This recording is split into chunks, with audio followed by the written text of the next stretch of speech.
Well, good morning, everyone. I'm really excited to introduce our Grand Round speaker for today, KWilson. Katie was one of our post-sophomore fellows last year, and she has been working with Madison Esposito, who I think many of you will remember, gave our Grand Rounds in April, which was really wonderful. And today's Grand Rounds is going to, I'm sure, be similarly wonderful. Katie is a member of our medical school class of 2026, and she got her bachelor's degree at UC Irvine in California in chemistry, concentrating in biochemistry, and then a master's in applied life sciences from the Keck Graduate Institute in Claremont, California. She was selected as a Udall Foundation Native American Graduate Fellow in Tribal Policy, and she serves currently as the Vice Chair of the AMA Committee for American Indian Affairs, and she is a member of the International Coalition for Culturally Sensitive Death Investigation. So she's going to talk to us today about avenues in advocacy for pathology, centering equity, visibility, and public health impact. Katie, we're really looking forward to your talk. Well, I'm very excited to hear everyone is ready for the talk, and thank you so much for introducing me. I am Katie. I'm pretty sure I've met mostly everybody on the call. So Natong Katie Aka said, hi, my name is Katie in my traditional language. And I will be discussing how pathologists play a critical role in driving health advocacy. And, I thought in light of recent events, this would be a timely discussion that we can hopefully be recentered, re-inspired, and that we can continue to uphold our mission in academics and medicine to provide for our patients and recognizing the importance of DEI and health equity efforts. Hi, hold on. And so in today's talk, I'm going to walk you through a series of events and projects. I'm hoping to convince you that pathology is uniquely positioned to champion health equity. I'll go through health disparities, systems thinking, some subspecialty specific opportunities, some real case examples from work we've been doing in the department, and hopefully provide an actionable toolkit for everybody. I'll be interspersing some personal stories, community level examples, and national policy, hoping to convey the urgency of the matter. I entered medicine because I got a diagnosis without treatment, and stayed in pathology because I realized how many others like me were missing from the data, from the diagnoses, and from research. And here's why it matters for us all. So before we dive in to pathology specific examples, I want to just talk about a few events that are shaping our broader healthcare landscape. We've been seeing a lot of the increased scrutiny and political resistance to DEI initiatives across academic medicine. For many of us doing equity work, this raises critical questions about, how we frame our efforts and how we protect and prioritize vulnerable populations. Is DEI an add-on? No, it's a foundational responsibility that's tied to treaty rights and public health. There's been censorship in health information and research. This is a page that's from the Two-Spirit Health page of Indian Service, and you can see the notice. Also, the cuts to NIH, I think, is self-explanatory for a lot of us in the department. The proposed and ongoing cuts to Medicaid and Medicare reimbursement threaten diagnostic access for millions, particularly those who are already on the margins of care. And I will talk about the FDA ruling in a minute, and all of this is further complicated by, I guess the US is to start tariff talks this week.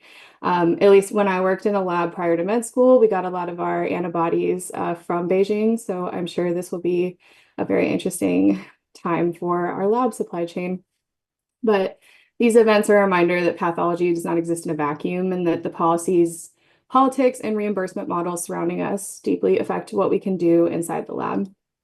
when there's my NIH cuts.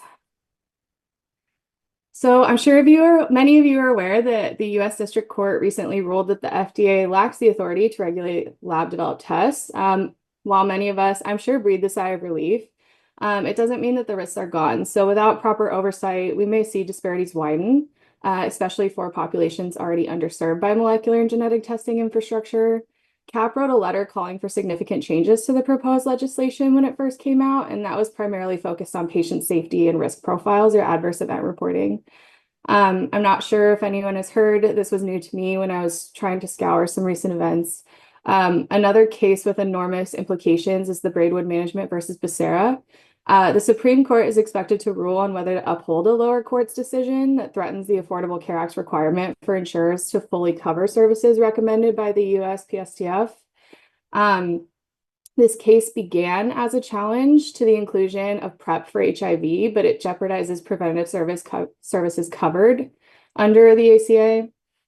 So cancer screenings like cervical, lung, breast, and colorectal, all of which I saw so much on my pathology rotations, are threatened. And so the potential rollback of these services isn't just a public health threat, but it could really devastate access to early diagnostics and detection, but also to the productivity and funding of our lab workflows. At the same time, this is actually a big one that CAP has been advocating for a long time, but Congress has failed to address reduced Medicare reimbursement for physicians. It's creating this ripple effect that compromises practice sustainability and patient access. Additionally, we already know that Medicaid reimbursement is even more tenuous. Many providers won't accept Medicaid, and the proposed 2025 federal budgets, which includes $880 billion in cuts, which is expected to fall on Medicaid. This is not abstract. Medicaid covers 1 in 5 Americans, which is about 72 million people. It represents 20% of all the U.S. healthcare spending. When Medicaid gets cut, it means fewer reimbursed diagnostic services, more uncompensated care, and higher costs for hospitals. Studies that were done by Johns Hopkins and Kaiser showed that Medicaid expansion reduced uncompensated care by about 40%. And so reversing that trend would obviously place significant financial pressure on the pathology department, which is a huge revenue for the hospital, but especially those in rural and safety net settings. So what this means is that, Medicaid cuts will reduce access to essential testing, delay diagnoses, and force institutions to absorb the costs. I wanted to include, this is fresh off of an email from yesterday that CAP was able to get improved special stain coverage in a couple of states. I think one of them was Kentucky, for specifically testing related to Lynch syndrome and MSI testing. So that was a win. So we can talk about Medicaid on a systems level, but what does that look like in Minnesota? Here's a visual. I'm going to just load these. Medicaid recipients in Minnesota, there's about 1.3 million people, so similar to the national average of 1 in 5 Minnesotans. This includes low-income families, seniors in long-term care, people with disabilities, children, pregnant individuals, students, and adults between jobs. The vast majority of working-age Minnesotans receiving coverage through Medicare are employed, which is about 2 in 3. And those who are not employed typically have disabilities or are full-time caregivers or enrolled in school. So when we hear about proposed work requirements needed to enroll in Medicaid, we need to recognize that they're not only unnecessary, but they are harmful. In the fiscal year of 2024, Minnesota spent $18.5 billion on Medicaid, and half of that came through federal supplementation called FMAP. So FMAP is determined at the state level. It's anywhere from 50 to 70%. Minnesota's FMAP is about 51%. So for every dollar we cut from Medicaid, the state loses that matching federal support. Without the federal protections, continuing current coverage for adults without children in the expansion group would cost Minnesota over $1.2 billion by the fiscal year of 2026, and would result in approximately 230,000 people in the state losing coverage. So who are these people that are threatened to lose their healthcare coverage? You can see on the left, this is what Medicaid coverage by region looks like. And then on the right, this top bar, can you see my cursor? this top bar, hopefully, is the distribution of racial distribution in Minnesota. And then this bottom bar shows the racial breakdown of those who are enrolled. And then this one I think was particularly sobering, is that this is the racial breakdown based on how much of this population is covered by Medicaid. And so you can see 41% of Black Minnesotans, almost 40% of Native Minnesotans, and 30% of the Latinx community. So you can see clearly that Medicaid disproportionately serves communities of color, and these proposed cuts would widen disparities, particularly those who already face structural barriers. So what does this all mean for us as pathologists? It means that policy decisions about Medicaid testing access or reimbursement directly impact the patients we serve, often without us ever seeing their faces. And so why do we need advocacy? Despite the immense progress we've made in medical science, significant health disparities persist across nearly every disease category. My own community lags behind in almost every healthcare metric. For the sake of clarity and time, I'm just focusing on example, but know that pathology's reach extends far beyond oncology. We now have substantial evidence that confirms what many of us have long observed, is that race and ethnicity influence cancer incidence, mortality, therapeutic response, and some of the molecular and epigenetic pathways driving disease. As they mentioned earlier, Madison and I recently developed a medical education curriculum that explores how epigenetic changes are linked to intergenerational trauma and how these are implicated in health disparities among Native and Indigenous populations. This curriculum overall simplifies complex molecular science to demonstrate how social and historical trauma literally embeds itself at the cellular level. And so as pathologists, we are not passive observers of these systems. We're actively grading tumors, staging disease, and dictating treatment pathways based on risk assessments. This places us in a position of great responsibility and even greater opportunity. On the left, I've listed some of the well-established disparities in cancer outcomes. Black patients, for instance, experience significantly higher mortality rates for several cancers, which is often due to delayed diagnosis and barriers to treatment. Studies also show that Black and Hispanic patients are less likely to receive comprehensive molecular testing, which is foundational for precision oncology. And on the right, you'll see a graphic from a GWAS diversity study.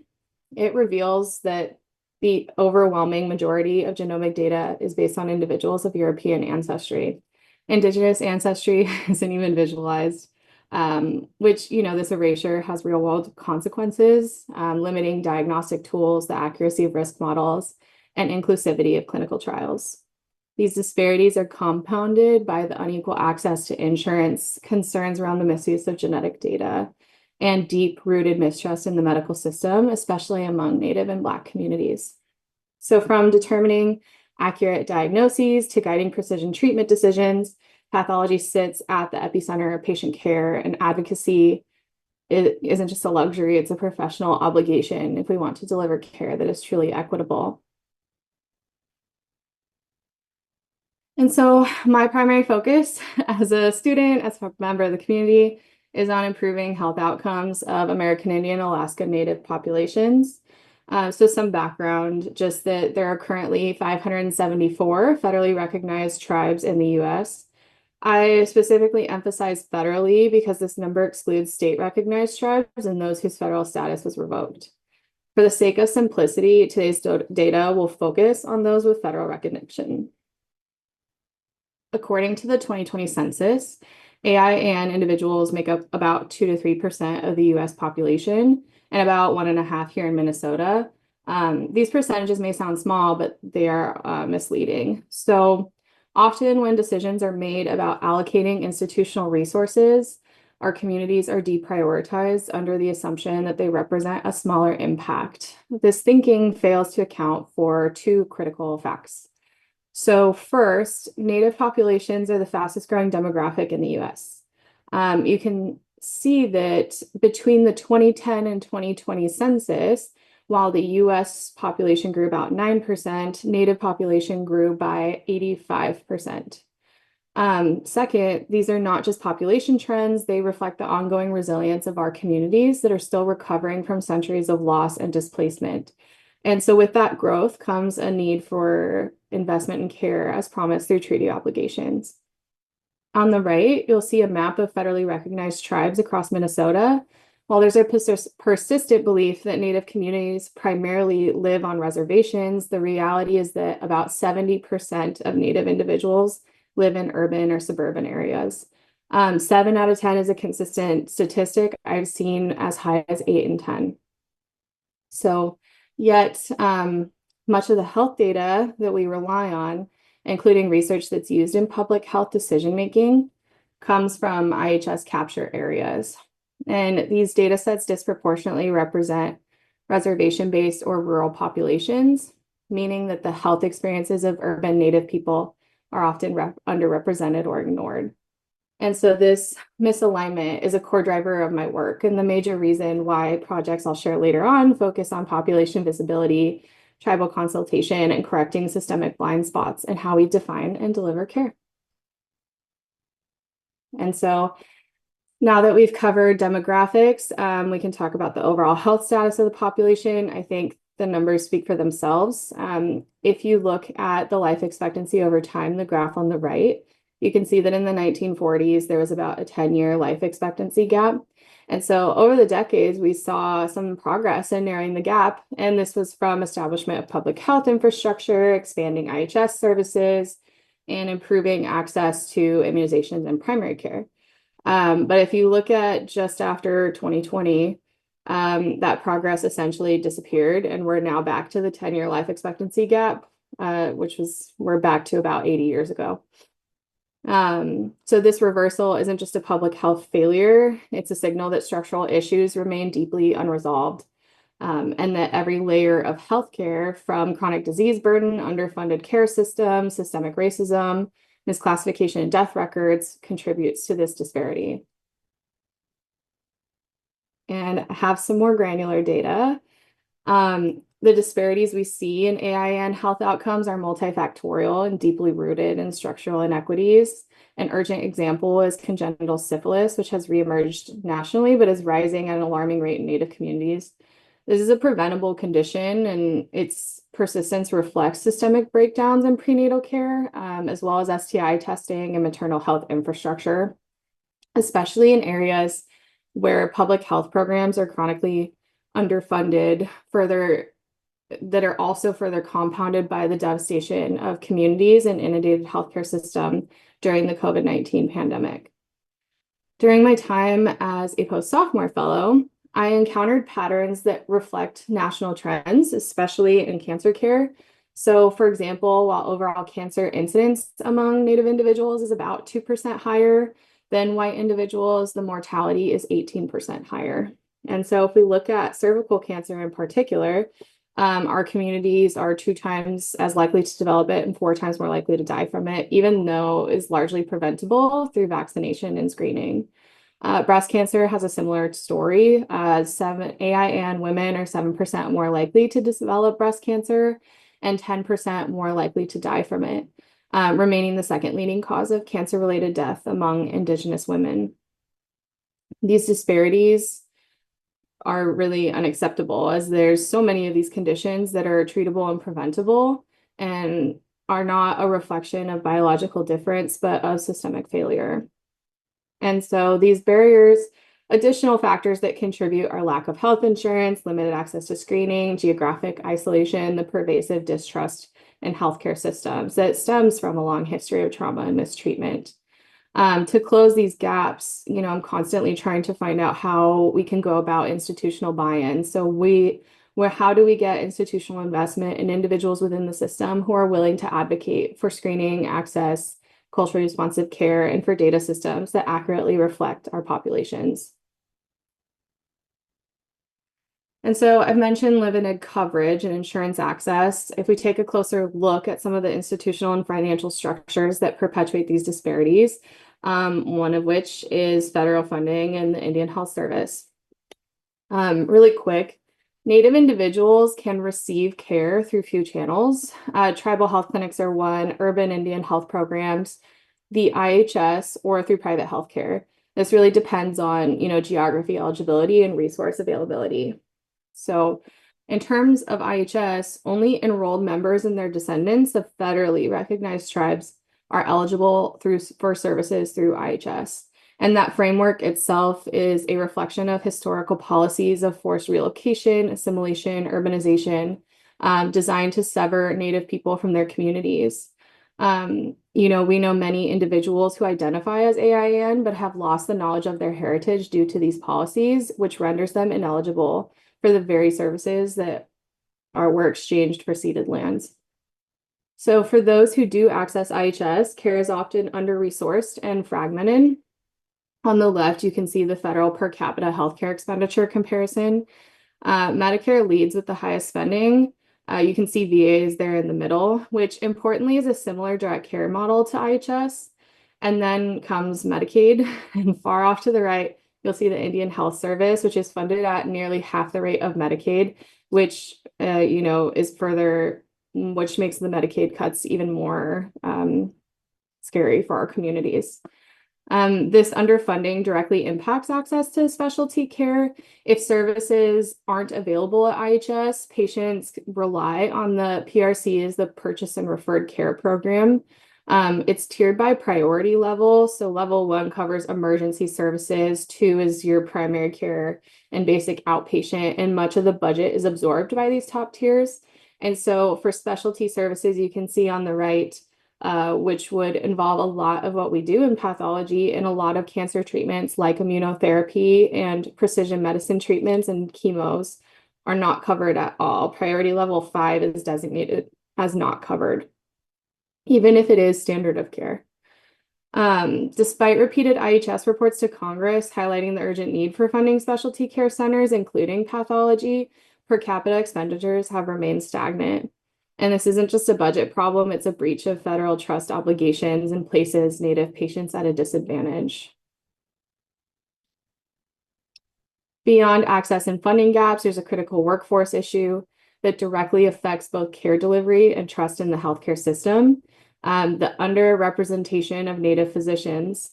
So you can see all specialties on the left side and pathology on the right. I think the numbers speak for themselves. That overall, there's really, I don't know many Native pathologists. Madison is going to be one of the first Native medical examiners and forensic pathologists in the nation. I don't know another Native dermatopathologist, but even medical students who identify as AIN are limited in the pipeline, and then even further limited when we subspecialize. And so this matters not only because of representation in numbers, but because of what it means for patient care, culturally responsive care, and system level advocacy. And so when I say Native patients, but when any member of a minority population don't see themselves reflected in the care team or in the research, the education, the leadership structures, they're less likely to engage or be heard, and more likely to be misdiagnosed or understood or misunderstood. And so we've covered some general disparities. Let's talk about pathology-related disparities. And so pathology-related health disparities refer to the inequities in diagnosis, treatment, and outcomes of disease that disproportionately affect certain populations. These disparities are often driven by, I would say, 2 overlapping forces. So the one on the left and then the one on the right are separate. So first is the scientific development of our field. Cancer genomics and diagnostic algorithms have historically excluded diverse populations, as we saw earlier with the GWAS studies. Second, systemic barriers such as access and quality of care and institutional bias compound these inequities in real-world settings. So if we take, again, cancer as an example, I'm oversimplifying for the sake of the presentation, but many components of basic cancer research, like patient-derived models, biobanks, and genomic studies, frequently fail to collect racial and ethnic demographic information or include heavily skewed samples. Clinical trials also mirror this pattern, with an overrepresentation of white or Caucasian individuals and underrepresentation or complete absence of Indigenous, Black, and Latinx populations. So when the underlying science lacks diversity, our diagnostic tools and clinical interpretations are inherently limited. As pathologists, we have the responsibility to advocate for the generation, application of more representative and more equitable data. And I know these are conversations that do happen in the department. I've heard them myself. So it's more just a reminder. And so at this point, we've examined where disparities exist in outcomes, access, research representation, diagnostic equity. I think a lot of talks focus on the disparities and not about the next steps of what do we do to intervene? What are the solutions? And so as pathologists, we're uniquely positioned to intervene, not just through diagnoses, but through the systems we build, the data we help define, and the policies we help shape. And so the US healthcare system continues to face deep, persistent health disparities. And so pathologists, though often working behind the scenes, hold tremendous power over clinical and public health outcomes. You can see as the patient engages with the healthcare system and undergoes a lot of diagnostic processes, including our department, how those results are communicated, what we determine as next steps in treatment plan and how they're communicated will significantly impact their care. And equity must begin at the microscopic and the systemic level. As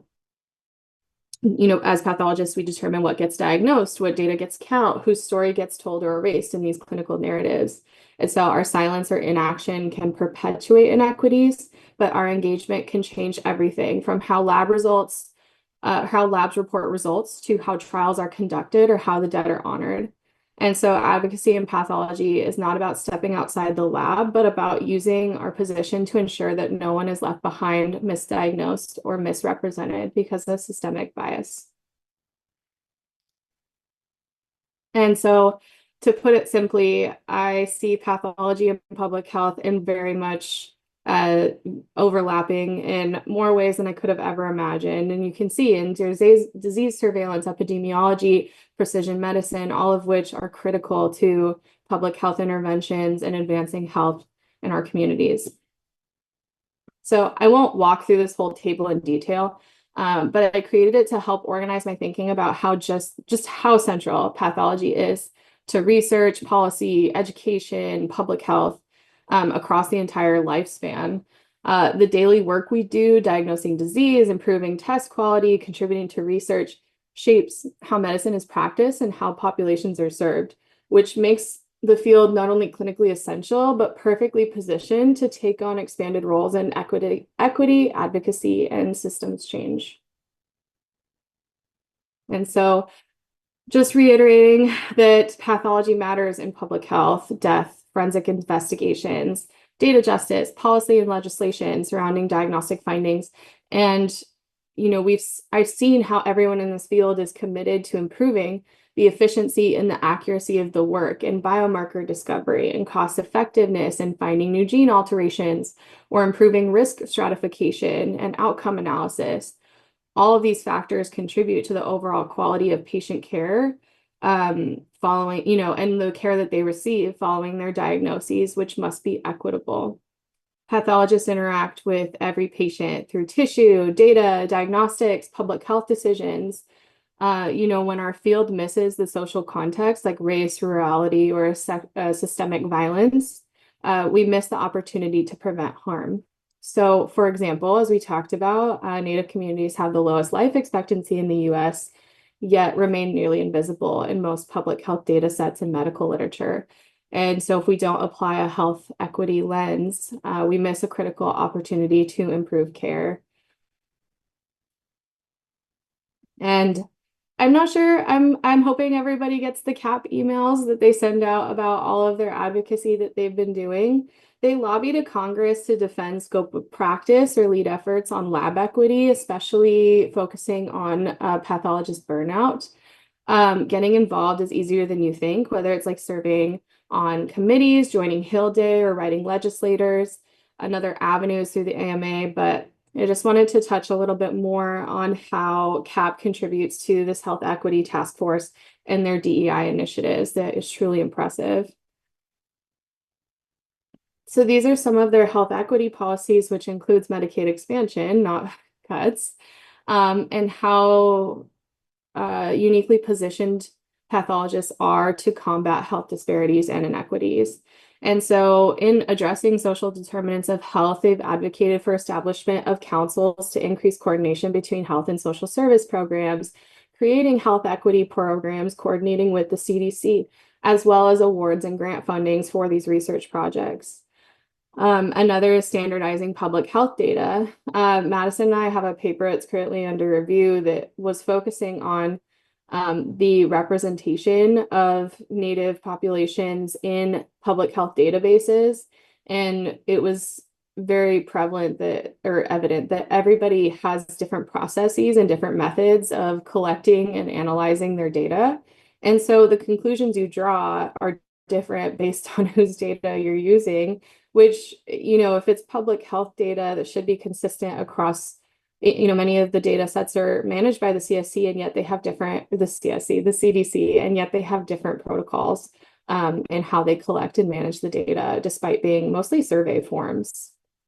So CAP obviously sees this as well in wanting to recommend enhanced data collection and analysis and minimizing that cost and administrative burden that comes with doing such. They also offer awards and grants and encourage programs to collect and report disaggregated data in culturally appropriate manner. And in terms of workforce diversity, it's the same, advocating for loan repayment funding for underrepresented medicine or funding research on diversity and quality of healthcare projects. And so I hope at this point I have conveyed the importance, but that pathology and laboratory medicine are foundational to every aspect of modern healthcare.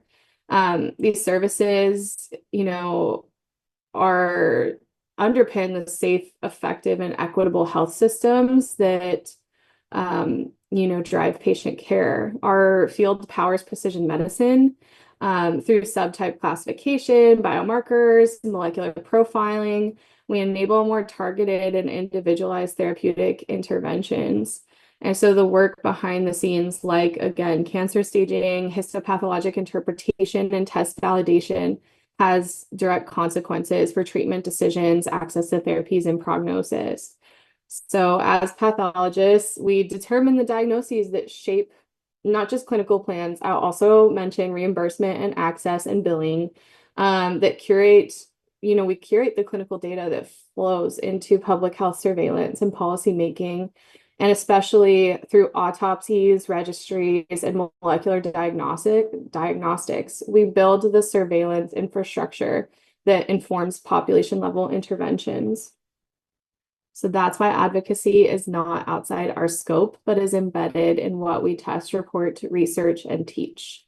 And the more we recognize that, the more effectively we can shape a pathology that truly serves all patients. And so what does that look like? I'm going to walk you through several individual specialties within pathology and highlight how advocacy opportunities are embedded in each. Much of what I'll share is drawn from my own experiences as a post-sophomore fellow, rotating through different departments and learning directly from faculty. Some of these ideas came from conversations with attendings that turned into projects. Others, were just a hallway discussion, but stayed with me because they represented cleared gaps in the literature and practice. So ultimately, I hope to show that there's no shortage of opportunities, and that hopefully I have brought forward some emerging questions or underexplored spaces where advocacy could make a meaningful difference. And so, as we've discussed, pathology is more than the foundation of diagnosis, but a powerful space for intervention. So you can see in clinical chemistry, the removal of race-based EGFR was a landmark achievement, but many other labs still rely on outdated or race-based norms. So pathologists can lead in shifting toward race-conscious practices and preserve accuracy while addressing structural bias. I had many great conversations with Dr. Cohn and Dr. Johnson on my time in transfusion medicine. That the blood shortage and national emergencies have, spotlighted disparities in blood supply access, particularly for patients of color with complex alloimmunization needs. We need a more diverse donor recruitment or transparent reporting of transfusion disparities and institutional accountability. One approach I pursued was proposing AMA policy to support research into universal blood products, which would be a long-term solution that could eliminate many of these disparities. And same in cell therapy, many a good conversation with Dr. McKenna. But as cell and gene therapies advance, so does the risk of deepening these inequities. Indigenous communities are often excluded from precision medicine trials. I'll talk about later my AMA resolution, but ultimately, there is a lot of talk about diversity of trial populations and racial disparities in CAR-T access. But for me, it's particularly about upholding Indigenous data sovereignty and having co-governance with tribal nations. In molecular pathology, diversifying genomic databases. I'm not sure if any of you have reviewed the protocols from the All of Us research program, but they're truly working toward more equitable practices. But institutional policies should support community-engaged consent and tribally directed research. One project I'm working on aims to co-develop a precision oncology model that's grounded in tribal partnership and full data sovereignty. For surgical pathology, again, I think that's been primarily the focus of my presentation, but that every decision we make shapes treatment plan and contributes to a patient's financial burden. So we must ask, who's reflected in our biomarker data sets? What is the clinical utility of this testing for every patient? A moment that really stuck with me that came up during a consensus conference was when Dr. Khalifa talked about the lack of standardized guidelines for analyzing samples for gender-affirming surgeries. Our current frameworks were never designed with these patients in mind. And as a field, we can push for guidelines that reflect those experiences and address long-term health outcomes and build those frameworks around inclusivity. In terms of autopsy and forensic pathology, it's not just about determining cause of death, it's about delivering truth and accountability. For Indigenous families, this means honoring cultural protocols and recognizing trauma, and most importantly, understanding the full clinical and sociopolitical context of Native patients. So having trauma-informed, culturally sensitive autopsy practices can help to restore trust and inform systems reform, which I'm sure is consistent across many communities who are underrepresented in medicine. And lastly, I hope I have conveyed to this point how much we contribute to public health data, but the data can either perpetuate erasure or empower change. So equitable research starts with who we count, how we count them, how we ask for consent. Many marginalized communities are underrepresented because of justified research hesitancy. So how do we go about respecting this history, using standardized racial categories and OMB standards while ensuring community involvement in study design? And so this was a resolution that unfortunately failed, but just showing that trying to advocate for increased research funding and prioritization of the need for universal blood donor products. But some that were successful in policies I mentioned earlier is upholding, the AMA was able to recognize Indigenous data sovereignty and advocate on our behalf for data sharing agreements and having tribal nations own their data. Another one that this was a resolution that I authored during my time on the cell therapy rotation, is mostly focused on having tribal co-governance of clinical trials and having increased recruitment to precision medicine trials. And so far, I've shared a lot of data, frameworks, theoretical approaches to advocacy and pathology. So I wanted to share some of the work that I've been fortunate to be a part of alongside many incredible mentors and colleagues in the department. As I shared earlier, I plan to pursue DermPath. Much of the work I'll highlight came from my post-sophomore fellowship year when I was trying to understand what I wanted my career to look like and how I could use it in service of my community. And so these projects are driven by a deep sense of responsibility to use the tools of diagnostic medicine to improve care for our communities. So what follows are just a couple examples of how advocacy, equity, and pathology can intersect in meaningful and actionable ways.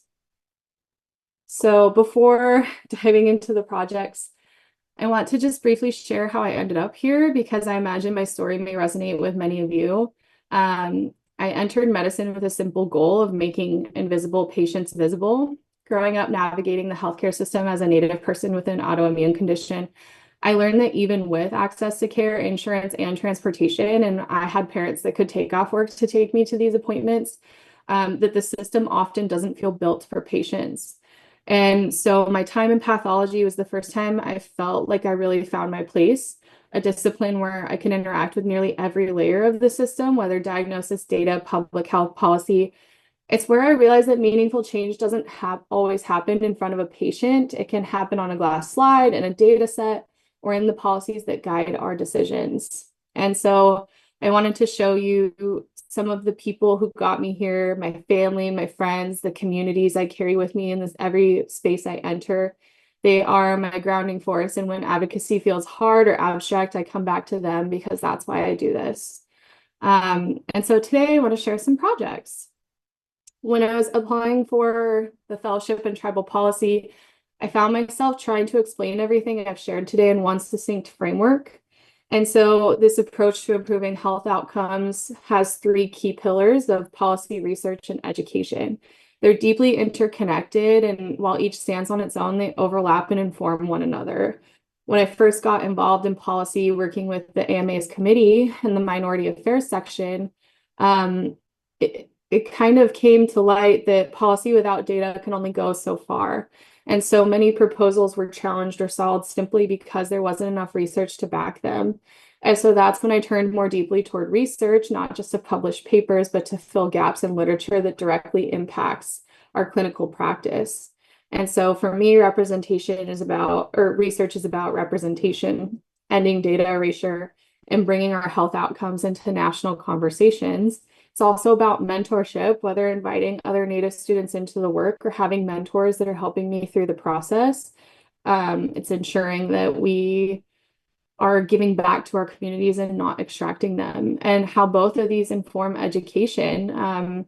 It's not just about disseminating the findings, but transforming who gets to be in the room and making academic spaces more representative, using research to recruit and support a more diverse student body.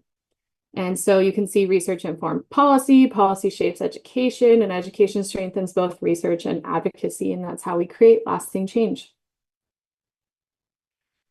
So after all the theoretical groundwork, here's the first example of how this advocacy work takes shape in practice. When I first rotated through TermPath, I was trying to figure out how to bring more Native representation into the field and integrate dermatology and pathology. And so that's when it became clear that there was a gap in the literature on Native data in dermatology and pathology and the intersection of both.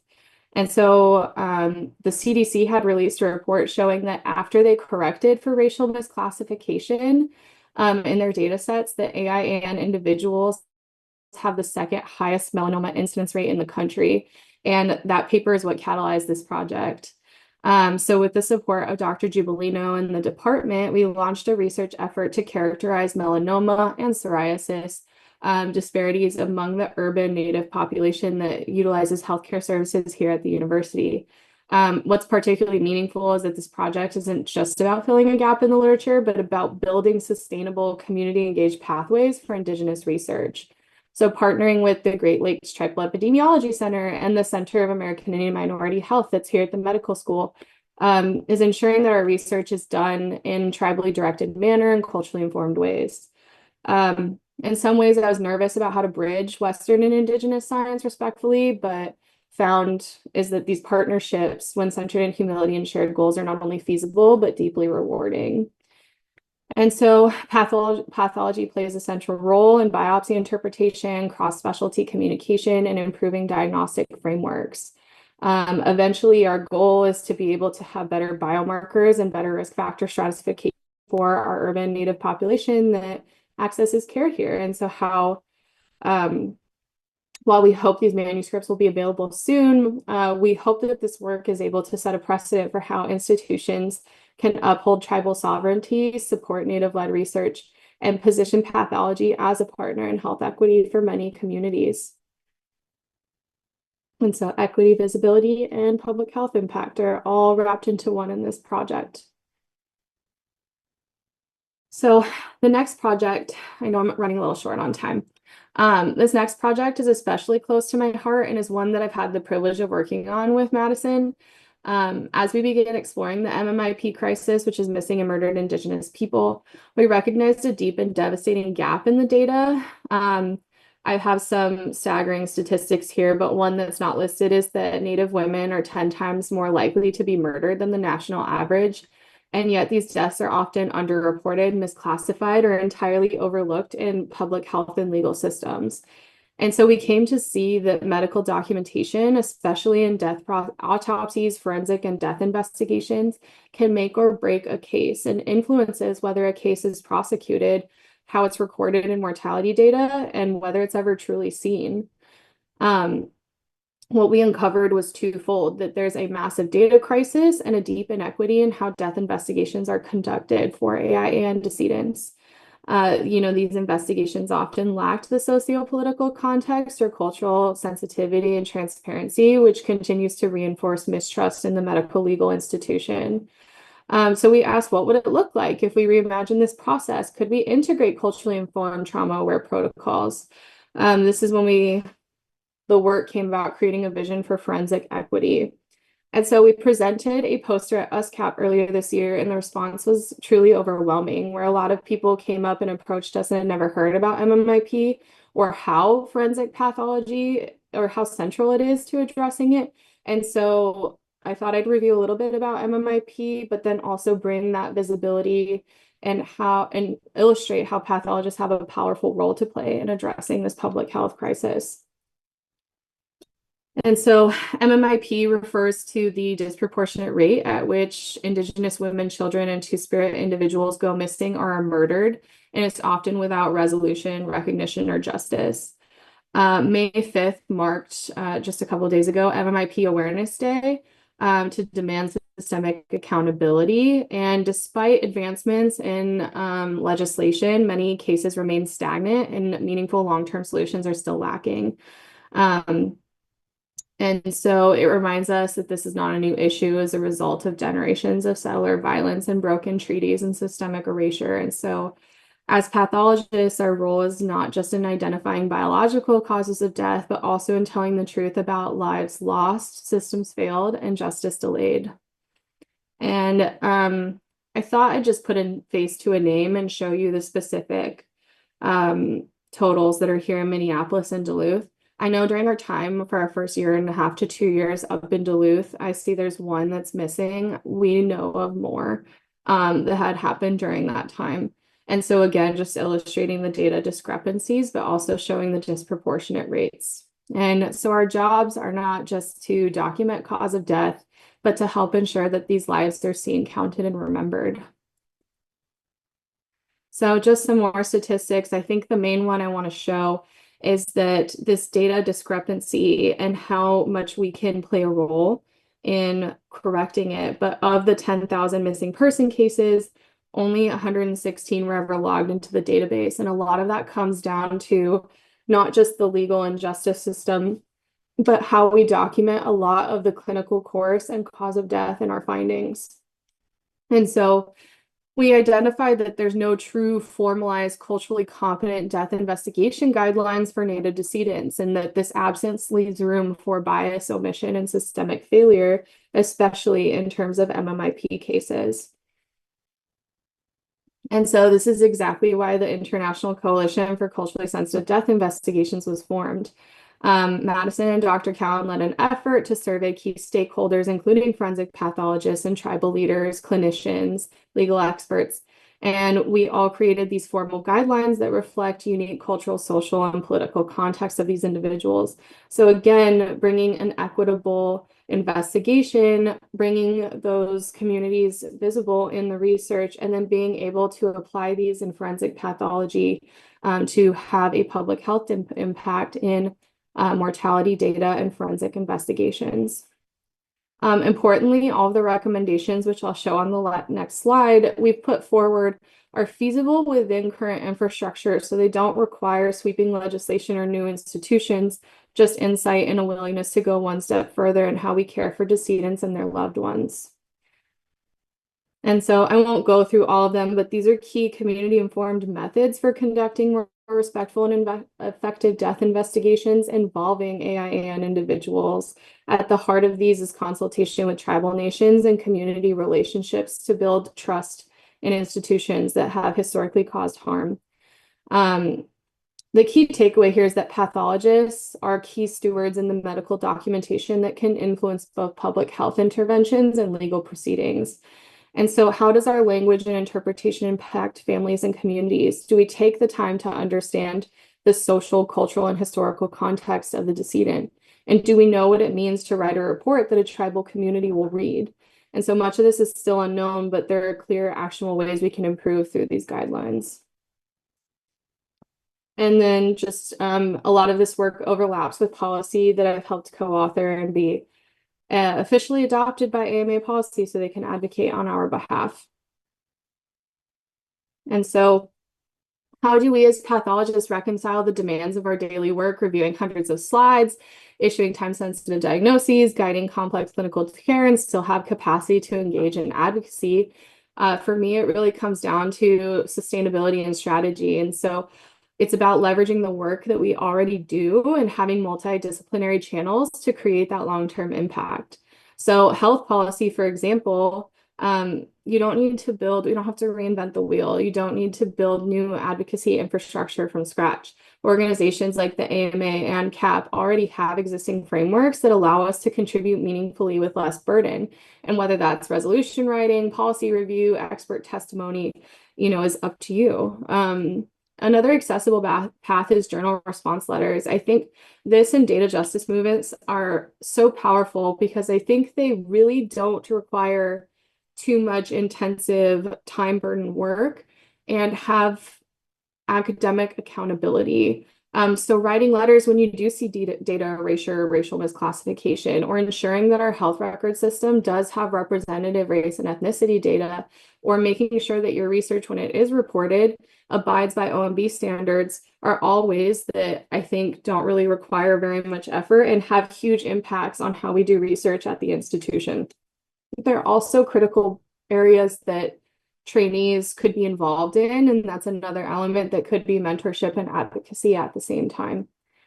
And so I just hope that I have shown the importance of partnerships, community consultation, and institutional accountability, and how as pathologists, what we document, what we publish, and how we advocate influences much more than the care of one patient, but the entire communities that engage with the healthcare system at all.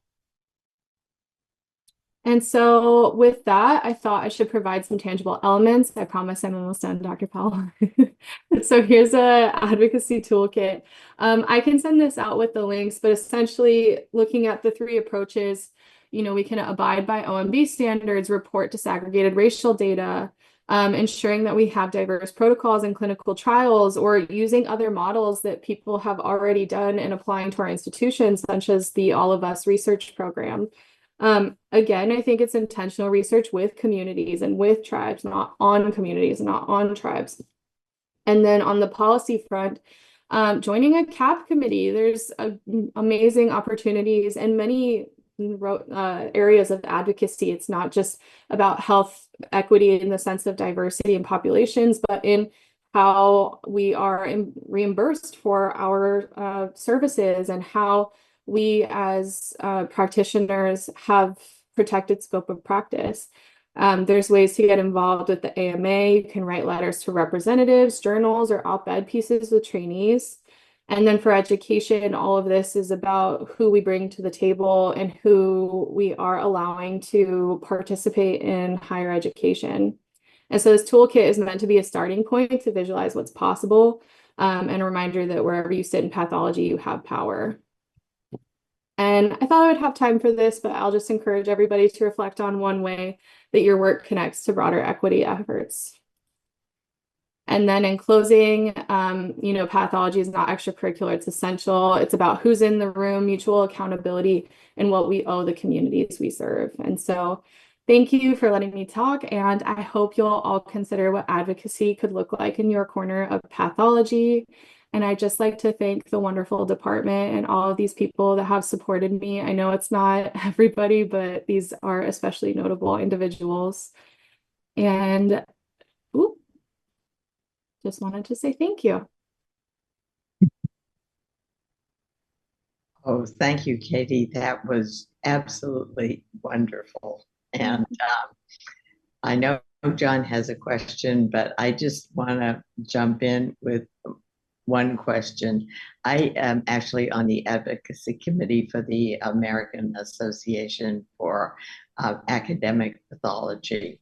And I just want to know if you and Madison have thought about how we can attract more of our medical students into pathology, our native students into pathology, because I remember when I was dean going up to the Duluth campus and trying to sponsor things up there, but pathology isn't something that most people think about because they are so focused on giving back to their communities. I mean, there's such a terrible need for Native American physicians in general, and that the population of pathologists is very small.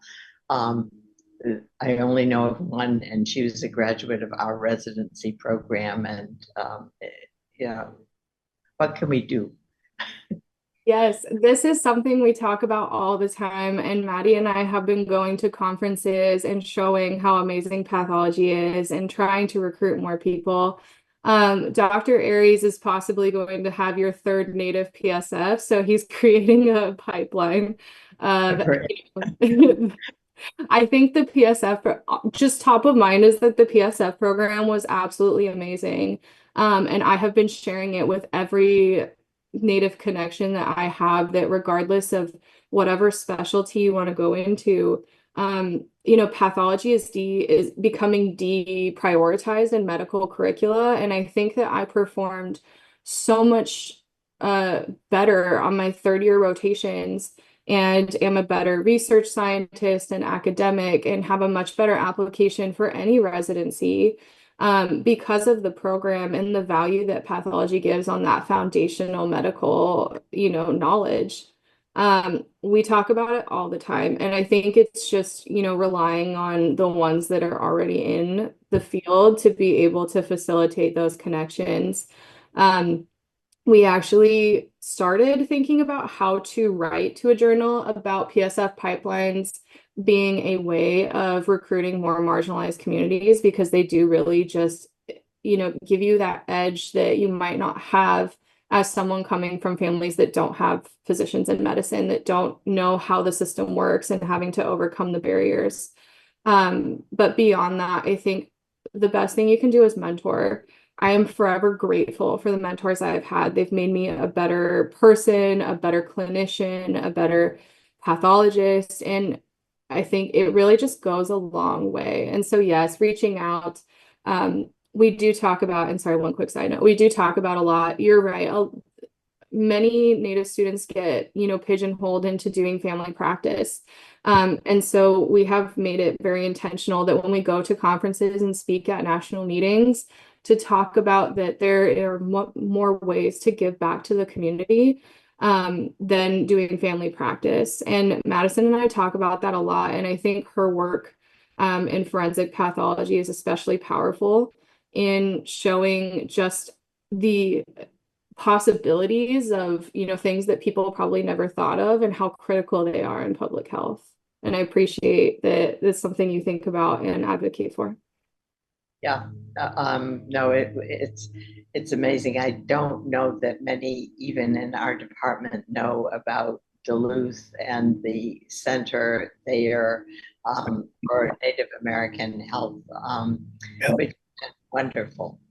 John, I'm sorry, you go ahead and ask your question. Actually, I'm not going to take much time, Caitlin. I could talk forever about your talk. That was unbelievable. Oh, thank you so much. And I'm just going to say, I want to point out that in the paper this morning, in the Star Tribune this morning, there was an article about how so many physicians are burned out and leaving the field.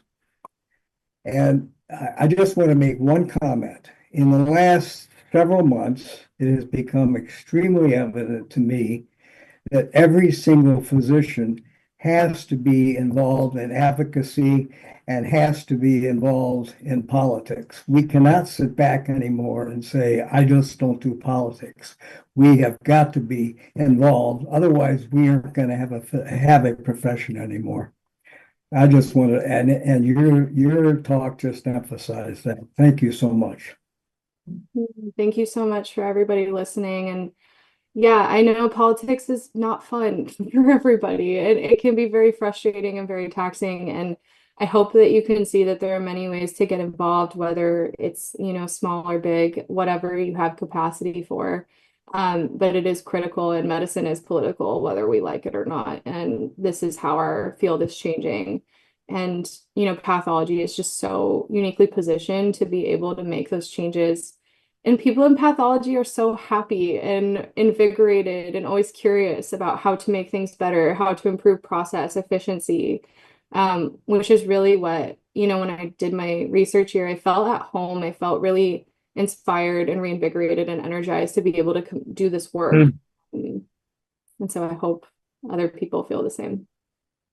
And finally, Katie, would you mind if I shared your presentation with the advocacy committee from AAPath? Of course. With you, because they would be really interested, I think, in this. We have a huge opportunity here because of the center and because of our student population, which second only to the University of Oklahoma in the numbers of Native students that come through our medical school. So it's our responsibility, and I really appreciate your pointing this out to us. We need to get involved. So thank you again so much for doing this. Thank you, everybody, for having me and for listening to me talk at you for an hour. This by no means is a reflection. I love the department always talks about diversity and advocacy, and it's why I felt very empowered and safe to be able to give this talk to the department and hopefully give everybody something to think about. Certainly did.